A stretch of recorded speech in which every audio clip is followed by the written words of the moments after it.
அரக்கோணம் ரயில் நிலையத்திலிருந்து 3 கிலோமீட்டர் தொலைவில் அமைந்துள்ளது. ஸ்ரீ அமிர்தவல்லி சமேத ஸ்ரீ ஆதிகேசவ பெருமாள் திருக்கோயில் சமீபத்தில் திருப்பணிகள் நடைபெற்று கும்பாபிஷேகம் நடைபெற்றுள்ளது.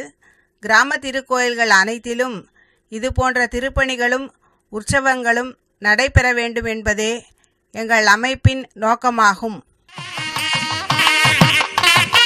நித்யமச்சத பதாம்புஜ யுக்மருக்த வியாமோகத ஸ்ததிதராணி தினாயமேனே அஸ்மத்குரோர் பகவதோச தயக சிந்தோஹோ ராமானுஜஸ்ய சரணம் சரணம் பிரபத்தியே.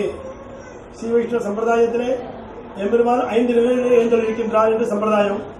பரத்வம், வியூகம், விபவம், அந்தர்யாமி, அச்சை, இப்படியாக இருக்கின்ற நிலையிலே அச்சாவதாரத்திலே நமக்கு சேவை சாதிக்கின்றார் இந்த கலியுகத்திலே. அப்படிப்பட்ட அச்சாவதார ஸ்தலங்கள் 108 என்று ஆழ்வார்கள் பாடியிருக்கின்றார்கள். அப்படிப்பட்ட ஆழ்வார்கள் பாடிய 108 திவ்யதேசத்திலே வாழ்ந்த வைணவ பெரியோர்கள் எல்லாரும் எம்பெருமானுடைய நியமத்தினாலே தமரகந்த தேவரமும் அவருவன் தானே தமரகந்த தெப்பேர் மத்தப்பேர் தமரகந்து எவ்வண்ணம் சிந்தித்து வியாதிருப்பரே அவ்வண்ணம் ஆழியானாம் என்ற வகையிலே அவரவர்களுடைய நெஞ்சிலே எம்பெருமான் எப்படி பிரகாசிக்கிறானோ அந்த வகையிலே நமக்கு அந்தந்த பக்கத்திலே இருக்கின்ற திவ்யதேசத்து பக்கத்திலே இருக்கின்ற கிராமங்களிலே பூர்வாச்சாரியர்களுடைய சிஷ்யர்களாக வந்த ஆச்சாரிய பரம்பரை வந்த ஆச்சாரிய புருஷர்கள் எல்லோரும் அந்தந்த திவ்யதேசத்தை நமக்கு காட்டி கொடுத்திருக்கின்றார்கள். அந்த வகையிலே இந்த அம்மனூர் என்ற கிராமமானது இந்த பக்கம் சோழங்கபுரம் என்ற திவ்யதேசமாகவும் இந்த பக்கம் காஞ்சிபுரம் என்ற திவ்யதேசத்துக்கும் நடுவிலே அடைப்புண்டிருப்பதை நாம் இன்று காணலாம். அப்படிப்பட்ட அந்த திவ்யதேசமானது 500 வருடத்துக்கு முன்பாக சோழங்கபுரத்திலே சட்டமாருதம் தொட்டாச்சார சுவாமி என்றவர் மகான் எழுந்தருளியிருந்தார். அவருடைய ஒரு கனவிலே வந்த இந்த ஆதிகேச பெருமாளுடைய சங்கல்பத்தினாலே இந்த இடத்திலே ஒரு கிராமத்தை நிர்மாணம் செய்து இந்த ஒரு திவ்யதேசமாக கருதப்பட முடியாத வகையிலே எல்லா சிவீஷ்ண அக்ரஹாரங்களை ஏற்படுத்தி எம்பெருமான் ஆதிகேச எம்பெருமானையும் இங்கே பிரதிஷ்டை செய்தார் என்று நமக்கு இங்கே கல்வெட்டுகள் மூலமாக காணப்படுகின்றது. அதுவும் பங்குனி உத்திர நாளிலே 1513ஆம் வருஷத்திலே சண்டமாருதம் தொட்டாச்சார சுவாமியுடைய திருக்கைகளாலே இந்த கோவிலானது பிரதிஷ்டை செய்யப்பட்டதாக நமக்கு கல்வெட்டுகள் குறிப்பிடுகின்றன. அப்படிப்பட்ட இந்த திவ்யதேசத்துக்கு இன்றைய தினம் எவ்வளவோ இத்தனை வருஷமாக பல மகான்கள் எல்லாம் எழுந்துள்ளிருந்தார் இங்கே மங்களாசாசனம் செய்திருக்கின்றார்கள். அந்த வகையிலே இன்றைய தினம் அம்மனூர் சம்பத் சுவாமி அவருடைய இலாக்கா மூலமாகவும் இங்கே இருக்கின்ற பாகவதர்கள் மூலமாகவும் இந்த கோயிலுடைய சம்பரோஷியாக நடந்து கொண்டிருக்கின்றது. என்ன காரணம் என்று சொன்னால் பாஞ்சராத் ஆகம மூலமாக அந்தந்த திவ்யதேசங்களை அவர்களுக்கு உகப்பாக இங்கே எழுந்தருள பண்ணியிருக்கின்றார்கள். அந்த வகையிலே மணிவண்ணன் பட்டாச்சார சுவாமி 3 நாளாக இங்கே எழுந்தருளிருந்து அவர் திருநெல்வேலியுடைய பிரதான அர்ச்சகர் எழுந்தொழிலிருந்து இந்த இடத்திலே இந்த ஒரு கைங்கரியத்தை நடத்தி கொடுத்திருக்கின்றார்.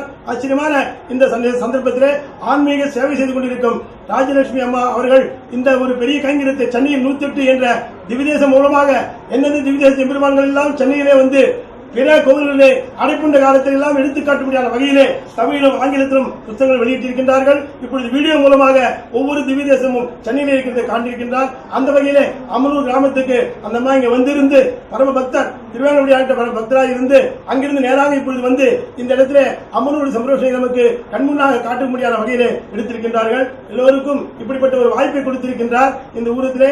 அதுக்கு காரணம் என்னவென்றால் ஆண்டாள் இங்கே பிராதானமாக எழுதியிருக்கின்றார்.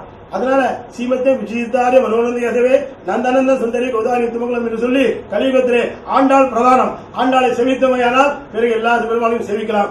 ஆண்டாளை சேவிப்பதற்கு முன்பாக ஆச்சாரியன் வணங்க வேண்டும். அந்தந்த ஆச்சாரியர்களை வணங்குகின்ற சமயத்திலே இந்த சோழங்கபுரத்திலிருந்து துட்டாச்சார சுவாமி வேதாந்தாச்சார சுவாமியுடைய குமாரர் எழுந்துள்ளிருக்கின்றார். அவர் எழுந்திருந்து இன்றைய தினம் நடத்தி வைத்தார். முதல் நாளிலே அப்பன் திருவேங்கடாச்சார சுவாமியுடைய குமாரர் அப்பன் ராமானுஜாச்சார சுவாமி சிறுவன்பூரிலிருந்து எழுந்திருந்து இந்த ஒரு சம்பரோஷத்தை தொடங்கி வைத்திருக்கிறார் என்று நமக்கு நன்றாக தெரிகின்றது. இப்படிப்பட்ட ஒரு வைபவத்திலே எல்லோரும் கண்டு கழிப்போம் என்று கண்டோம் என்று கண்ணுக்குள்ளே கண்டோம் என்று சொல்லி ஆதிகேச பெருமான் கேசவ அவதாரமான முதலாக நமக்கு திருநாம சங்கம் 12 நாமத்திலே கேசவ சப்தம் தான் முக்கியம். அங்க நடந்த மாதவனை கேசவன் என்று சொல்றார். கேசவ சப்தத்துக்கு பிரம்மாவை உண்டு பண்ணன் என்பதனாலே கேசவன், சிவனை உண்டு பண்ணுவதனாலே என்று கேசவன் என்றெல்லாம் இருந்தாலும் கூட கேசவன் என்று எல்லா அவதாரத்திலும் நன்றான அழகான கூந்தலை உடையவனாக இருந்தார். வராக அவதாரத்தில் ஆமையான கேசவா என்று ஆழ்வார் பாடுகின்றார்.